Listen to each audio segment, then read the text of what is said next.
নমস্কার বন্ধুরা, আশা করি আপনারা ভালো আছেন। আজকে আমি বানাবো একদম অন্যরকম নতুন পদ্ধতিতে আলুর দম। অনেকে অনেক রকম আলুর দম বানিয়ে খেয়েছে, কিন্তু এইভাবে আমি কোনোদিন কাউকে দেখিনি বানাতে।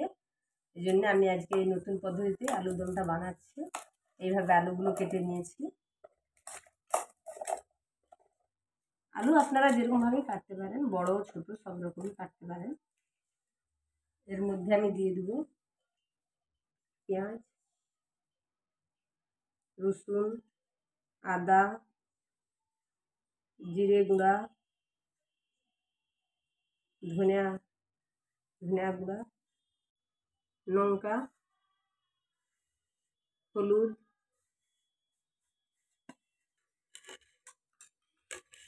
এর সঙ্গে দিয়ে দেবো আমি পরিমাণ মতো নুন,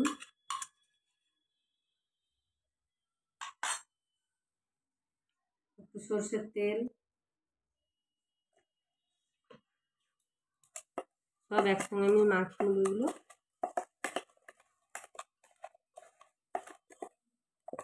সব একদম ভালো করে মাখিয়ে নিয়েছি।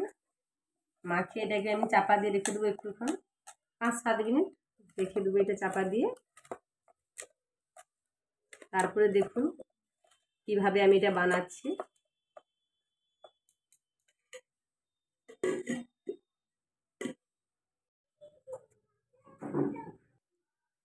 এবারে আমি কড়াটা বসিয়ে দিয়েছি। কড়াটা গরম হয়ে গেছে, ওর মধ্যে আমি দিয়ে দেবো ঘি।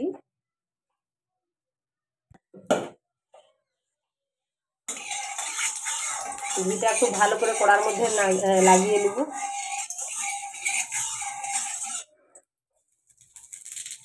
দুটো জিরে দিয়ে দিলাম, তেজপাতা দিয়ে দিলাম।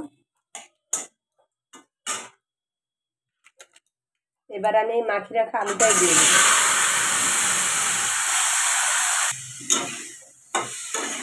এবারে আমি এইভাবে কষতে কষতে আলুটাকে একদম ভাজা ভাজা করে দেবো। ঢাকা দিয়ে দিচ্ছি। এবারে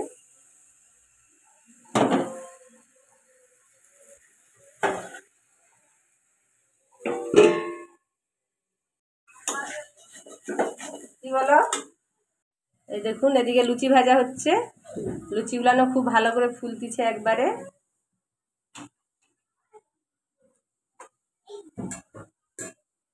দেখুন সব লুচিগুলো একদম একভাবে ফুলেছে।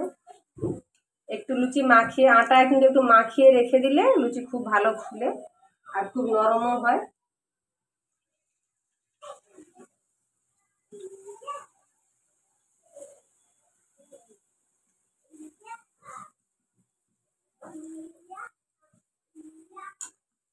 দেখুন কি সুন্দর হয়ে ফুলছে একবারে। এদিকে লুচিও ভাজা হচ্ছে, এদিকে এটাও সিদ্ধ হয়ে মানে কষা হয়ে গেছে। আলুটাও হাফ সিদ্ধ হয়ে গেছে। একটু অল্প করে জল দেবো।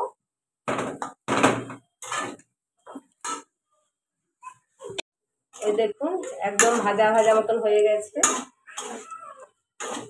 এবার অল্প করে আমি জল দেবো। আলু সিদ্ধ হয়ে গেছে, একটু অল্প করে জল দেবো।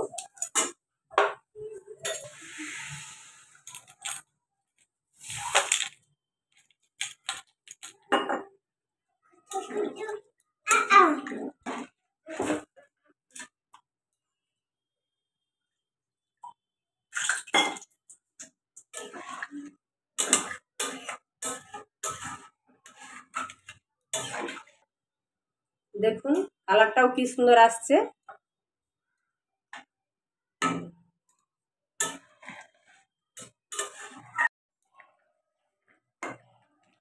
এই দেখুন আমার আলুর দম হয়ে গেছে।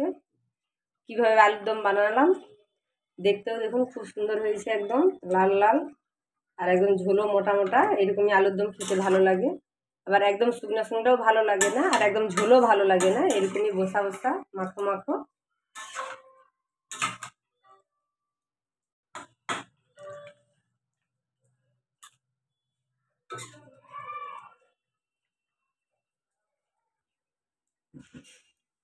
লুচি আর আলুর দম আজকে আমাদের রাত্রের খাওয়া।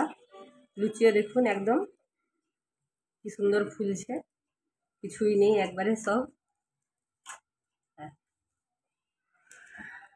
আর এই আলুর দমের মধ্যে আপনারা গরম মশলা দিতে পারেন। আমি গরম মশলাটা দিইনি, কেন আমার বাচ্চারা গরম মশলা সেরকম খেতে পছন্দ করেনি, সেই জন্য আমি গরম মশলা দিইনি। আপনারা দিতে পারেন গরম মশলাটা। কিন্তু দেখুন খুব সুন্দর লালও হয়েছে, দেখতেও কি সুন্দর হয়েছে।